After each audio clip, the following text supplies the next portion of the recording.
1920, you were born, Dad. What was going on with your family at that time? I think Dad was a farmhand when I was born, Blackburn, Missouri. And, I know we lived in Blackburn for quite a while, and then he worked for Ford Motor Company there, a dealer in Blackburn for a while. I remember that. And that was just a real small. Real small town. Yeah. Near Kansas City. About 60 miles east of Kansas City. And Mother's parents had a farm not far from there.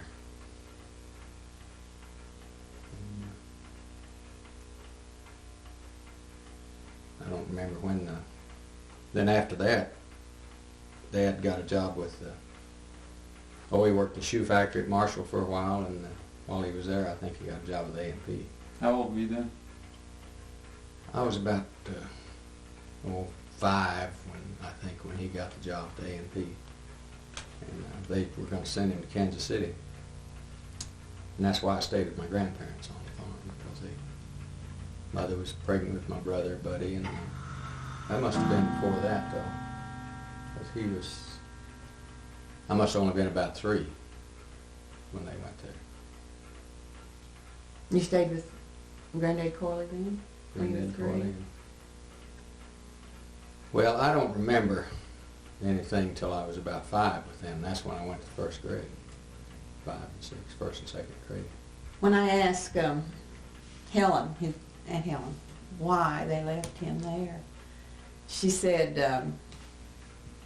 Papa, that's what she called Granddad Corley, was the head of the family.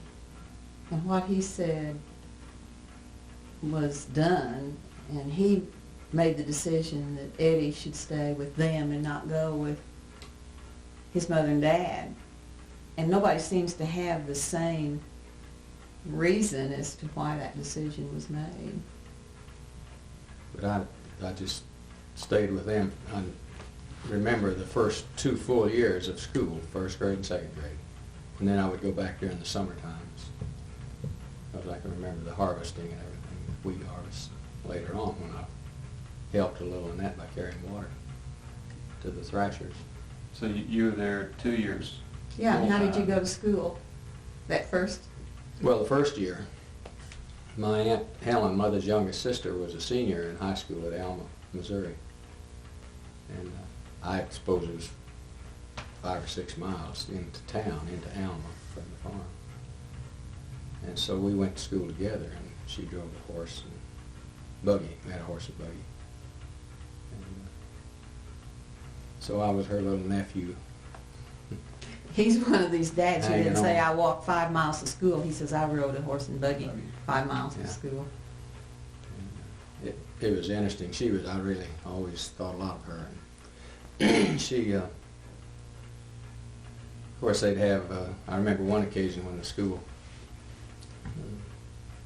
water pipes froze. And they canceled school for the day or closed it. And she had a boyfriend, and they went out, all the kids went out ice skating. And of course Which was on a pond, not an ice skating rink. At the north side of Alma. Of course, she had to drag me along, everywhere she went. That wasn't the only Eddie thing. You ate her lunch, too. Yeah, Grandma would pack our lunch together, and in a black lunchbox, So I'd get hungry at recess, and I'd go in there and start nibbling or get something out of there, and then she'd wonder. What happened to you, lunch? Yeah. She also, if he didn't do what she wanted him to in the house, she always threatened to put you in the closet. Well, we were doing dishes, washing and drying dishes. And she'd want me to do it, and I'd give her a hard time about it, and she'd threaten to put me under the back stairs in the farmhouse. There was an old closet, storage closet. And she's going to put me in there, and I'd say, okay, I'll take the closet. And she'd say there's snakes and mice and rats and stuff in there. So you did what you said? I took the closet. No.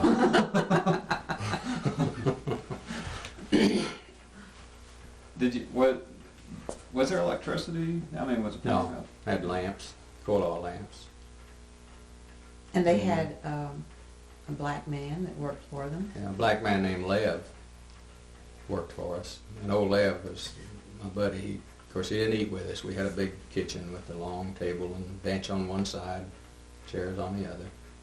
And then over the side was an old kitchen cabinet like this one we have here. And that's where Lev ate, at that cabinet. But still, when he apparently could read some. I don't know how much education he had. But when I was in the first grade, I would sit on his lap in the evening. He was sitting there around the fire just like the rest of us in the kitchen with the stove. And I can remember sitting on his lap and supposed to be reading, my first grade reader. And if I would stumble, I couldn't think of a word, he would whisper it to me. Then we had another fellow named Martin that worked for us. He was a white fellow. Crippled. He was, I guess, alcoholic, as I think back on it. But he had fallen off of a wagon one time, and the wagon run over him and broke his leg, and it never was set properly, so he was crippled. He limped real bad. And never did like Martin too well because he was always on me about something. Well, the big thing. Well, the big thing, the folks would come from time to time, particularly on, I can remember 4th of July, Dad would come, boy, that car would be just full of fireworks. And the Christmas when they would come. But after they would leave, I would always be a little bit blue about it and depressed. And so I would, torn between the grandparents and my folks, and I didn't want them to see me crying, so I went to praying. Martin found me out there one day and called me a big crybaby. I never did like him for that. Yeah. But what you did like was Kitty. I had a horse. It was called, her name was Kitty. Real gentle mare. I had 2 riding horses, old Bob and Kitty. And Bob was kind of wild, but Kitty was real gentle. When I was even too little to saddle her, I could ride that horse. And finally, I was big enough to stand on something, and I could saddle her myself. But one story I remember about Kitty, we had grandmother's family was from Kansas City. A lot of them lived up there in Kansas City. And they'd come down to the farm. And I always felt like they took advantage of Grandma and Granddad. They'd take, she'd give them stuff, but I thought they were taking it. They'd take food and everything that Grandma would give them to take back with them. And there was one boy, same as Helen, same age as Helen, his name was Lee Boy. And every time he'd come, they'd go riding on the horses, and they'd run them so hard they'd come back, they'd be just lathered, running them so hard. So I was standing outside the back screen porch there at the farmhouse one day when Lee Boy and Helen were planning on riding the horses.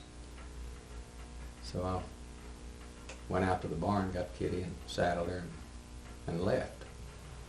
So they couldn't go riding the horses. I went way down. I just walked them, walked the horse way down the lane and down the road and down to the old place where you used to had the old ice house. And it was getting late then. I thought, well, surely they won't be able to go now. So I was walking back, riding the horse back up towards the farmhouse, and Helen came running out there and yelling at me how Grandma was going to whip me and everything. Well, Grandma never did. Kitty was the one that only would go as far as the mailbox. Well, Kitty, for years before I started riding her, had been ridden only from the farmhouse down to where the mail box was, because it was long, about half a mile from the house, I guess. So the only time Kitty had been ridden for years was to get the mail was down at that mailbox to turn around. So when they started letting me ride her, and I could go into Alma or I could go to my friend's house, well, every time we get the mailbox, she'd shy and try to get back. I'd have to really work on her to get her to go by that mailbox. I thought that the ice house, we saw that when we went back 2 years ago, where Yeah, there was a pond on our farm and Granddad's farm, and I don't know whether there weren't a lot of other ponds or whether they did this on a lot of different ponds, but the neighbors would all come in. They had some kind of a big machine that they would, or saws. No, it wasn't a machine. I guess they just did it by hand. Saws. But they would saw ice off the pond. Off the pond. When it was thick enough, they'd all come in and saw ice into blocks, similar to what we make ice in today.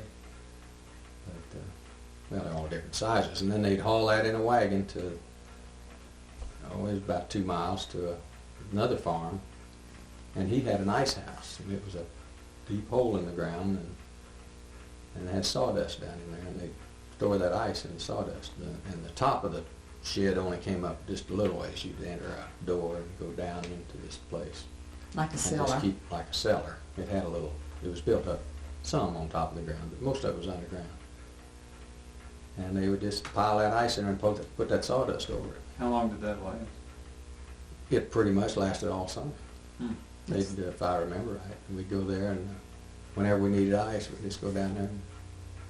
And I don't think there was any record kept or anything. If you needed ice, you just went to get it. And took it home with you. So it was a kind of community thing? Yes, it was community. Just the farmers around that area.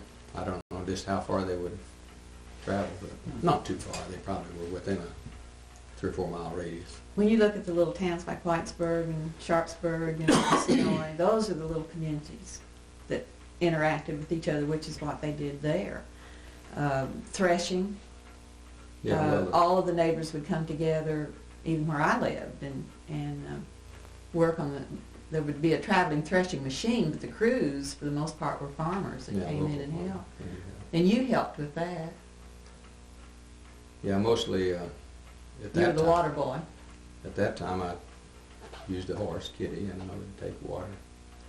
out. You were 6 or 7? Well, that was Oh, that was that would later. be a little bit later in summer. I'd be 7, 8 years old when I was there during the summer. And it was a German community, mostly. The settlement was mostly German in that part of Missouri. And well, the reason I say that, I always thought that I associated the German people for some reason or other having to have something to eat about 10 o'clock and something about 2 in the afternoon. And maybe everybody was like that, but we always had to take a little, Grandma would fix a little lunch or a little, some sandwiches or something and hot coffee. And I'd take hot coffee out to them and the sandwiches. Now some of those thrashers had their own cook shanty, they called it. There was a wagon with cooking facilities. And Dad did that for a while. He cooked in one of those thrashing machine cook shanties. But most times the farmers, wherever they were thrashing, the wives and the women would fix the thrashers' meals. But sometimes they did have the cook shanties. Hmm. But it was an exciting time. Yeah, it was, and your granddad was pretty stern. Yeah. Loving, but stern. Yeah, he, I said yes sir to him, and and his discipline was pretty much just a look. If you were at the table A doing swift something. kick now and then. I only remember him touching me one time, and it was Sunday. And the only reason I remember Sunday because he'd wear pointed shoes. And something's wrong with the screen door before we were ready to leave for church, which was quite a ways. It was probably 5 or 6 miles to church. And I went busting out that door, and he was working on it, and he took a swift, gave me a kick at me. I don't know whether he hit me or not, but he took a big kick. And I always told that he kicked me with these old pointed shoes. Helen tells an interesting thing that his granddad did not go to church for years, and I never quite understood this. I should ask her about it, but he didn't want to use the horses on Sunday. If Sunday was a day of rest, and Sunday was a day of rest for his animals too, because they'd worked all week. And I don't know how anyone else got to church, or whether at that time no one went to church. Well, know. I only remember going to church one time with the horses. That was, That may have In been a before sled. your time. we went in snowing, and they had a wagon with runners on it. And I remember just that one time going to church in the wagon with the sled, runners on it. How'd you go otherwise? Well, You didn't go away. by the time, my memory, he had bought an old Chevrolet touring car, 26 Chevrolet, and we went in that. He was, So I would have been about 5 when he bought that car. remember you telling me he was pretty excited about that car, or? Well, about the only thing I remember about it is when he drove it up to the house, and it still had paper on the running board. But in those days, I guess, they would cover some of the stuff with paper so he wouldn't get scarred up. And that paper was still on there.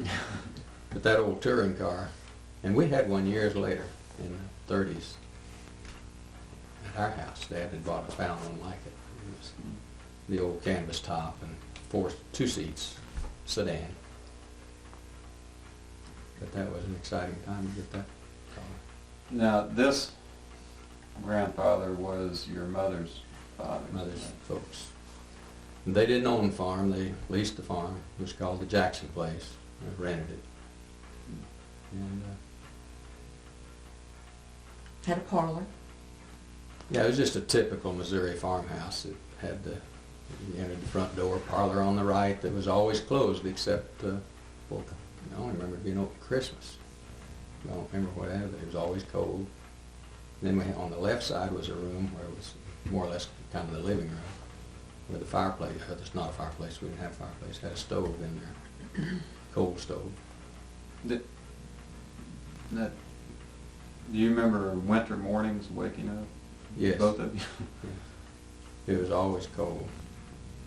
And the only place you could get warm was you'd right up next to that stove. The house was cold. Bedrooms, no heat in any bedroom. And the kitchen, of course, was most always warm because that fire pretty much stayed going a lot in the old iron stove, the old kitchen stove. Didn't project heat too far, that pot-bellied No, stove that- warmed the that- room, and if you were, I always remember they got fiery red on one side, where I guess the heat was the most intense. You couldn't stay there very long, but if you got too far from it, you didn't feel it. Wasn't most comfortable. Dress around the stove. Well, of course, I don't remember Granddad Corley, and then I suppose they were, but I remember Granddad Butch, who was My Dad's dad's dad. dad. And of course, you remember real well your mother's dad, Right, okay. Granddad Thurman. Sure. But Granddad Butch would be his great-granddad. Your great He'd be grandfather. my great-grandfather. Yeah. And Yeah, you were- he's the character. When I married, Midge said, of course she'd married Bud in September before. We were married in January, and she says, I can't wait for you to meet Granddad Butch. He's on his 3rd wife, and if he's any indication of what we've done, we're going to have an exciting life. And he was an absolute gem. He was a real personality. Did you get along with him pretty well? Oh yeah, yeah. He and I were real good buddies. He was a kind of a teaser, you know. From the first memory of him, he was a big man, and bigger than Dad. And he'd take my hand and he'd squeeze it real hard and say, "Neil, you little son of a bitch," or "You little bastard, Neil." His language was colorful as well as everything else he did. He chewed and smoked cigars, So you kneel? boozed a little. I'd kneel, and then even after I got big enough that he really couldn't make me kneel, I'd still do it. When I was grown, I'd go back Joplin, and he'd grit his teeth and make me kneel, and I'd go ahead and kneel. He wasn't always his favorite grandson. The knife episode. Oh, he'd being get a little butcher. upset. The reason why he was Butch, Granddad Butch, is because he was a meat butcher. He worked for Dad in some of Dad's grocery stores and had the meat market. But one day I was standing back there with him at the meat block and had one of his knives. He had a butcher knife. Most butchers, they think as much of the knives as they would the kids or their wife or anything they love. I was standing at that butcher knife and had it broadside. I was just sort of banging on the block with it, and it broke that knife. Just What'd that feel like? he gritted his teeth and uttered an oath, and broke my knife. And another little thing I remember about him is in the meat market, he'd have you had the big meat box where the meat hung on the side. You had big sides of meat hung up there, and they'd bring them out and lay them on that block and cut the meat for you right then off the side. But some of it he would cut ahead of time and put in the case, which was not very big, not like today with the big long meat already packaged it. But there'd be some, not packaged, but cut and laid on trays. And I can remember the pork chops. Somebody'd come in and say, "How much are pork chops?" They didn't have a price. And he'd say, 25 cents a pound, take them as they come, 30 cents a pound if I pick them out. Because that, pork, like pork chops, you'll have the good, nice pieces, and then they'll be a little less good as you go along. And if somebody's going to stand there and say, "I want that one and that one and that one," he'd charge you more money. But if you just pull them out and you take and then if they didn't see anything in the case that they liked, but it was there, say they wanted round steak. Well, there was round steak there already cut. Well, they'd want it cut off of that big quarter side. So he'd turn his head, and while they weren't looking at him, he'd grit his teeth and shit. His Go get the side and cut it. Pop and I used to visit a lot, and when your dad was very young, his mother became ill and had a lengthy illness, which they now realize was probably multiple sclerosis. Of course, at that time, they called it a creeping paralysis. And they had the two boys and a daughter, and your dad talked a lot about, he learned early to cook and to do his own sewing and this kind of thing. And she died when your dad was 17. Then Butch remarried to Miss Lottie. He remarried a younger woman, and Dad always called her Miss Lottie, and we called her Aunt Lottie, even though she was our step-grandmother. But I always figured that was just because she didn't want to be thought of as a grandmother at her age. So they lived a long time together, many years. Aunt Lottie lived till I was probably 22, 23 years old when she died. Well, I would have been 21 probably. You never really had the warmth toward her that you had to. No, she never. She was civil enough to us, but we never seemed to really. I don't know how to say it. She was. There was just a distance. A little distance. I wasn't close to her like I was my mother's aunts. She died in 1942. 41 or 42. 41. As I was at Pittsburgh and taking my flight training when she died.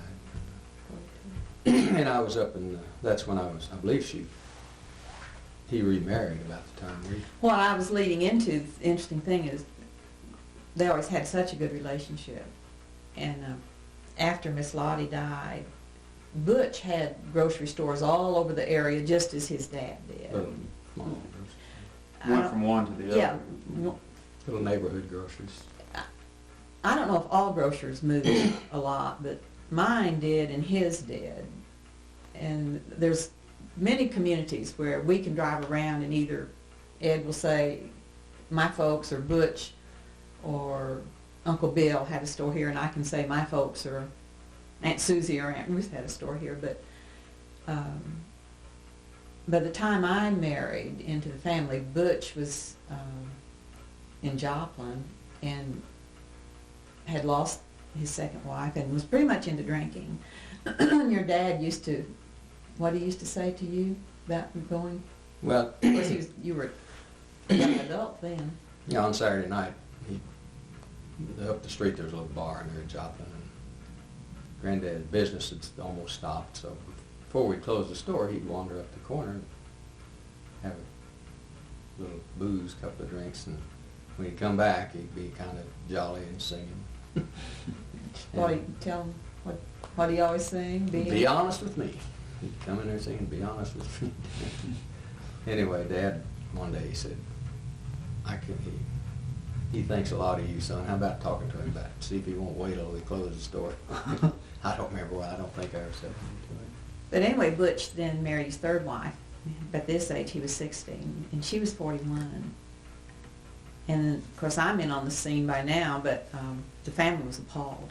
Absolutely broke Mom and Pop's heart that he did this. And you know, he was working in the store. The people knew him, and then the worst blow was when Frida found out she was pregnant. So here, Ed's dad, who's in his early 40s, is going to have a younger sibling. And you can forget about wanting to talk about it. They didn't even want to think about it. And of course, we were expecting our first one at this time too. And we were real broke, and we were just gone with Eastern and living in New York. And during the war, you could not get things anyway, because you flew into Atlanta and made friends with a woman in the baby department at Davison's, managed to get us 24 diapers. But Butch's wife had made all these clothes for her baby, and then found out she had a tumor. And so one day in the mail came this big carton, and in it were all these baby clothes that she had made, crocheted little jacket and everything. And they were all done in pink. Apparently she was really wanting a little girl. And of course, we did have the little girl, Beth. And it wasn't until I was writing down the family things that it occurred to me that Beth was wearing the baby clothes that had been intended for her great-granddad's baby. Which I think, when Mitch said to me, we don't know what we're getting into by getting into the wire, it came full circle. I understood. We didn't know. But you weren't with your granddad Butch as much in your early years as you were with your granddad Corbin. No, we only visited. I can remember visiting Dad's dad, or Granddad Butch, occasionally, like Pleasant Hill, Missouri. He lived there for a while. We would visit around his stores, some, but not like the mother's folks. We were there a lot more. How old were you when you went with your folks then? Well, I started third grade. And that was in? And that was, by that time, Dad had an A&P store in Osawatomie, Kansas. Or Osawatomie. I think Dad said Osawatomie. But that's a little town in eastern Kansas. So that's where I started third grade, and we stayed there the third, fourth, and during the fifth grade year, he was moved to Horton, Kansas. And, you know, the grocery stores were a lot different in those days. They weren't supermarkets. They had just the long counters, and the customer would come in, and he would give you an order, or she, and you'd write it down on a little pad. And then they stood around visiting while the clerks, the grocer, went around and put up the order, put it in the sacks and boxes, and then they paid you and took the stuff. Nobody went around picking up their own thing. So, and the stores, it seems now, if you know a store manager, usually they're there for a long time, seems like. But Dad, I think for one thing, he had a reputation for taking a store that needed cleaned up and business. He's apparently pretty good at that, making it a better store. So anyway, we went to Horton, and we didn't stay there too long. Went to then Sabetha, Kansas, where I was in the 6th grade. I guess we only stayed there about a year at Horton. And then the 6th grade was in Sabetha, and I think part of the 7th, and then we moved to Lawrence, Kansas, still with A&P. And I went to junior high school in Lawrence. And I was ready to start my freshman year when he quit the A&P. That would have been in 33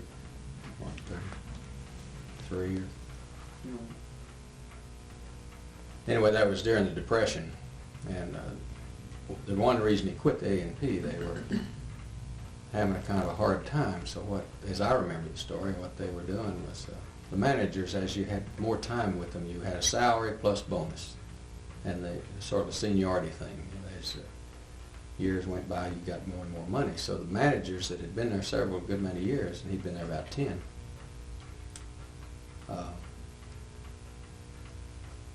were making more money than a new hire. So they were finding reasons. This, of course, may be just Dad's bias, I don't know, but they were finding reasons to fire the old managers, and then they would hire them back at starting salary. Mm-hmm. And he wouldn't do that, so he quit, and we went back to Osawatomie then, and he got into business for himself. But then I was a freshman. I started Osawatomie High School as a freshman. And you were into hunting there. Yeah, I had a couple of buddies, and we did a lot of hunting, rabbits and squirrels. We had a old log cabin up the river. That cabin was put there. There was an asylum, they call it, a mental institution in Osawatomie, a state institution. And sometimes when a person was capable, they would let them go out, and if a farmer would approve, they could put up a little place down somewhere on the farm, and they would kind of sort of be released, but they would be checked on. Anyway, we had this old cabin that we used, and we'd go up the river, row up the river in a boat, or drive up there and walk and fish and hunt and stay in that cabin. How'd you get your supplies? Tell it all. Well, most of the time I didn't have any problem getting stuff. I had one boy though that he would. I don't know whether he thought his folks would mind or not, but he would. A guy named Jimmy DeMastis, he would swipe a lot of stuff from his folks. And then one day I remember I felt so bad about it because his mother came out and said, "You boys got enough to eat?" And she gave him some more. He'd already taken some stuff. The neat thing that would happen, would be on weekend that he'd do this. And his folks were real lenient about what they allowed their kids to do. They didn't parent out of fear, which is what I grew up with, and they allowed their kids a lot of freedom. But when I hear parents get all uptight about, or people get uptight about how we should dress in church, I always think of... Yeah, we always went. I never remember not going to church. Folks always went to church. We belonged to a Christian church, and everywhere we were. Dad was fairly active. I remember he was Sunday school superintendent one time.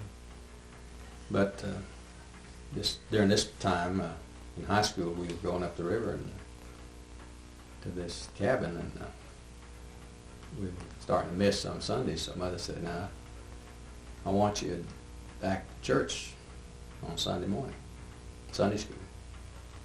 And so I came down the river. I remember rolling down the river in the boat Sunday morning. I went right to church with my hunting clothes. And she never said anything about that I had to dress as long as I was there.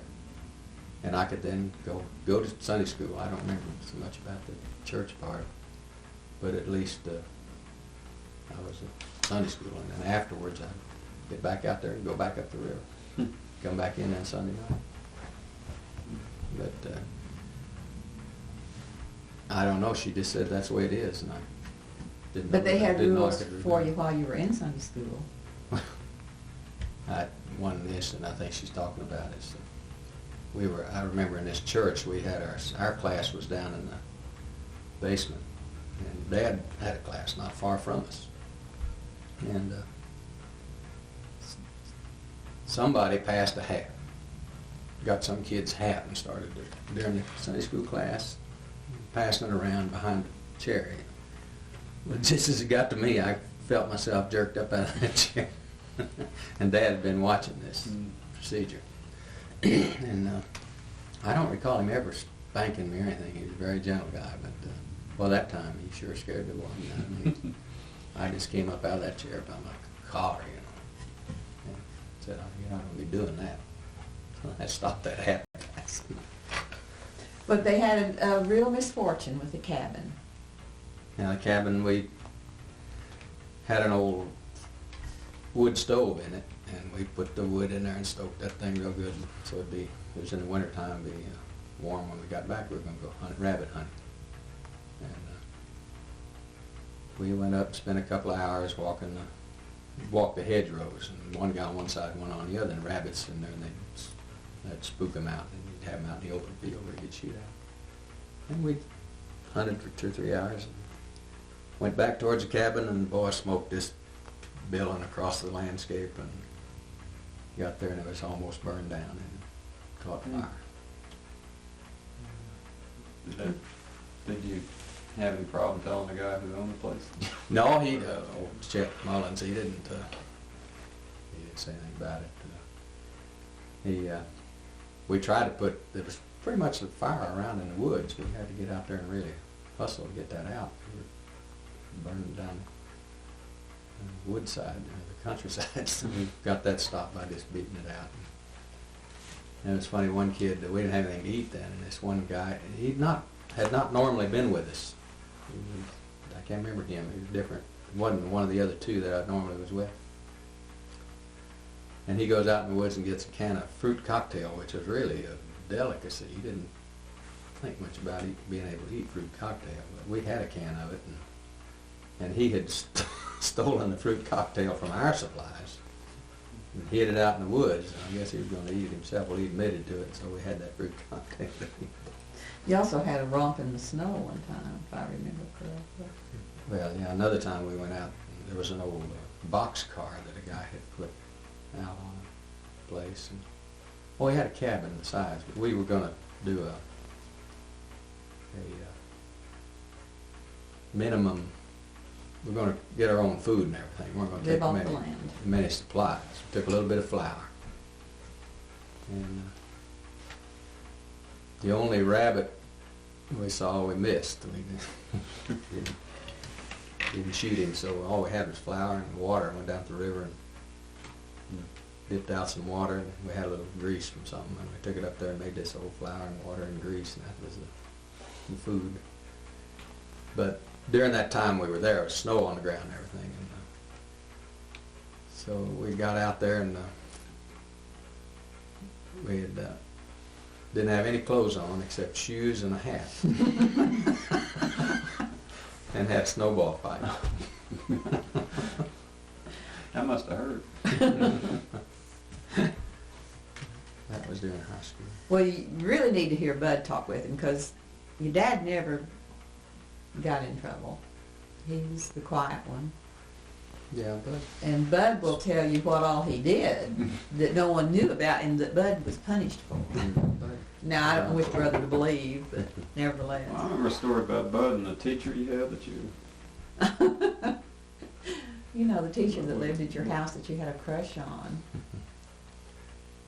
yeah, the school teachers would stay at different farms. at the farms. And Buddy was there, and she was, I thought, real pretty, you know, and really in love with her second grade teacher. And you were in the second grade? I was in the second grade, and Buddy would have been Preschool. this, yeah, little guy. And we had the outdoor privies. And the teacher was going out there, Mrs. McFarland was her name. Miss McFarland was going out to the outdoor privy, and so I told my brother, I said, go out there and peek in through the crack and all that. So he did, and he came running back and said, oh, it's that long! He hadn't apparently looked at me. He didn't know what he was looking He didn't know for, in what he other was words. We think he's gotten smarter, but we're not sure. Yeah. But his parents were really... But the children went back to the farm each summer and stayed with grandparents. And most I've ever heard you say about your dad's discipline was son. Oh, I'd clobber Buddy was smaller than me, and once in a while he'd irritate me, and I'd sock him. Dad'd say, son, you shouldn't hit him there, or hit him like that, or Mhm. he never was. But now your mother was a little more energetic. There's a story about you and Bud doing dishes. They all had to help with the housework. That's why all the white men are good in the home, because they all had their load to carry. You mean Mother chasing us around? It was always kind of, sometimes it'd be, what was it, decisions about who's going to wash or who's going to dry, and All right.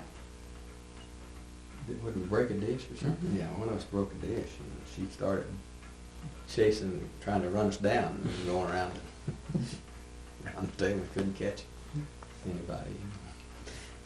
But your grandmother caught you with the chair incident.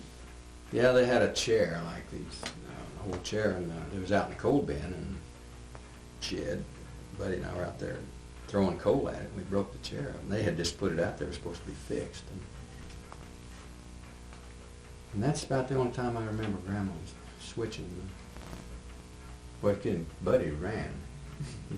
Didn't catch him, but she caught me and switched my leg with the switch for breaking up that chair. But I can't remember her ever touching me other than that time. When Buddy took off, I could see him now running that coat just flying. So you were in high school. Where did you graduate from high school? Where did I graduate? Mhm. Well, I graduated from after the 3 years at Osawatomie. I was a freshman, sophomore, junior at Osawatomie, and Dad then took a store down at Fredonia, Kansas.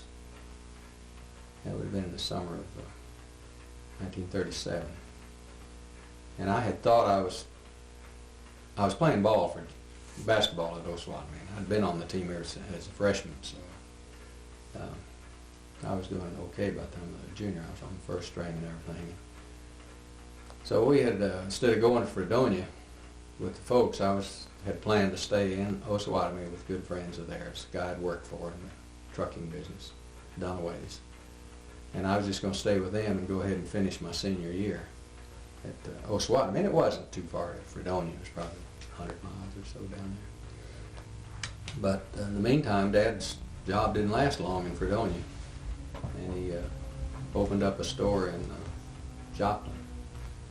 And it was decided that I would go ahead then and go to Joplin. So in the summer of 1937, I went on down to Joplin and started high school there in that fall. So I only went to Joplin 1 year. But he was. But I did play ball there, Yeah, basketball. I was basketball. on the first team at Joplin right away. All the girls, you know. What a better way to get introduced to a new school. Mhm. But so I graduated from Joplin in 1938. We had about, it was a pretty good sized school. We had 375 or 80 in my graduating class. Mhm. And one of the things that you did all through your high school was work, Yeah, I worked, like for the trucking company. Were you? yeah, at Osawatomie we worked for Vern Dunaway, and that was a trucking company. We had handled Dick's Quincy beer and some other beers. And that time Kansas did have 3-2 beer. That was the maximum they could have. They had no hard liquor or anything.